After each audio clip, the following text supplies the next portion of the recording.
China's economy facing deflationary pressures. Beijing's manufacturing activity contracting for a third month despite additional stimulus efforts to stabilize the sector. The U.S. and China announcing a trade agreement over discussions done in Geneva. Treasury Secretary Scott Bessent telling Maria the deal makes it easier for American companies to acquire magnets and rare earth from Beijing.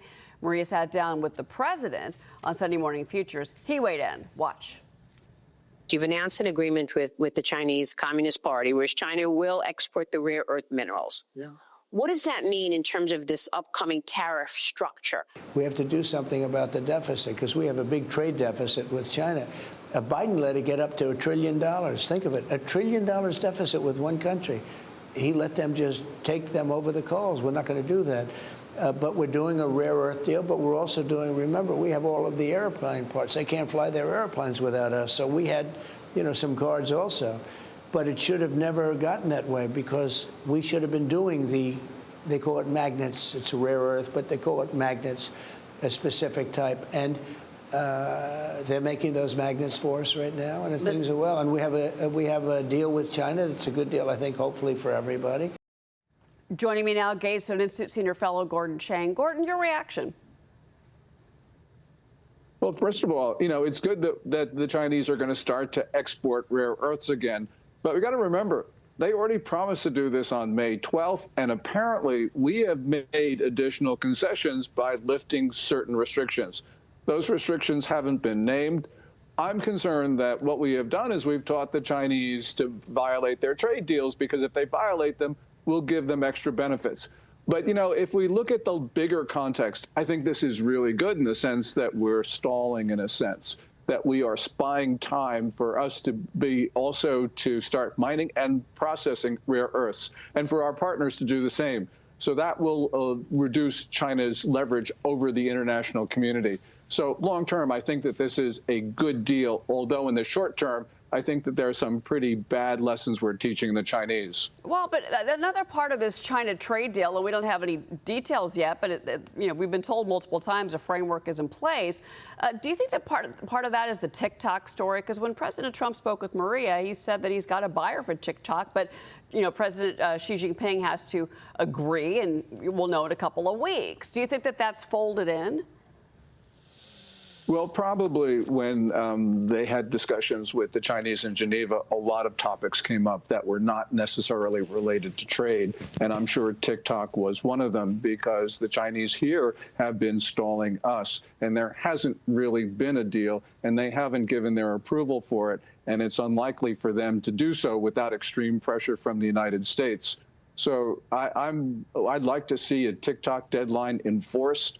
And I just believe that at some point we have got to put our foot down on this, because the Chinese have really done their best to make sure that TikTok continues to operate under Chinese control. And that means China continuing to steal the data of Americans. Yeah, and that's always been the concern.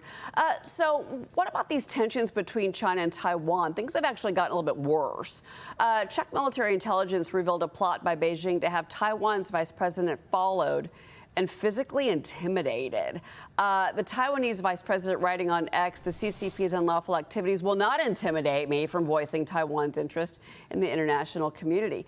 New York Times even weighed in. They said how the U.S. strikes on Iran could impact China's aggression towards Taiwan. They say, quote, for China, Mr. Trump is a bit of a wild card in scenarios of how the United States would respond to Beijing's efforts to bring Taiwan to heel, including any attempt to take the island by force. The United States has long helped fend off China's military pressure and deter a possible attack. What's your take on this? Well, President Trump striking the Iranian nuclear facilities, I think, was a demonstration of political will that the Chinese needed to see. They needed to see that the United States was willing to use force in extreme circumstances. And that's a lesson that I'm sure is taken on in Beijing. Got to remember that in the Middle East, President Trump's really effective diplomacy is chasing the Chinese out. In the last months, they've lost all sorts of friends there. Saudi Arabia, Qatar, Syria, they're losing Iran. And the concern, of course, is that they're going to ramp up pressure in East Asia as sort of a compensation for that. I'm not terribly worried about China starting hostilities with an invasion of the main island of Taiwan. I think Xi Jinping has lost control of the military.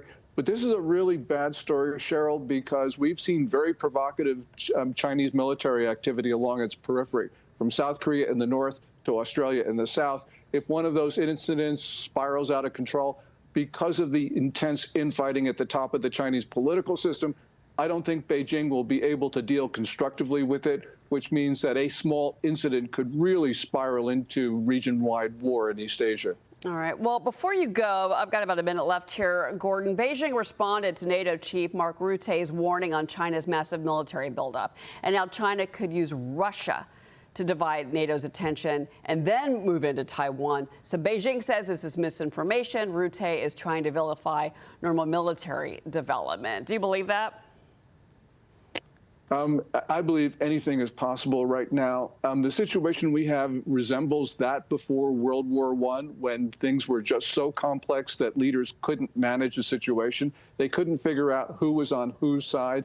That's very much what we have today. So the fundamental dynamics of today really mirror what happened in 1914. So I'm concerned about anything. And the NATO General Secretary, he was absolutely right to warn about China's military buildup, because China, no one threatens China. So the reason is they're building up their military so they can threaten others and break apart their neighbors. Yeah, well, and the Taiwan story comes up again. Gordon Chang, thank you for being here, Gordon. Thank you, Cheryl.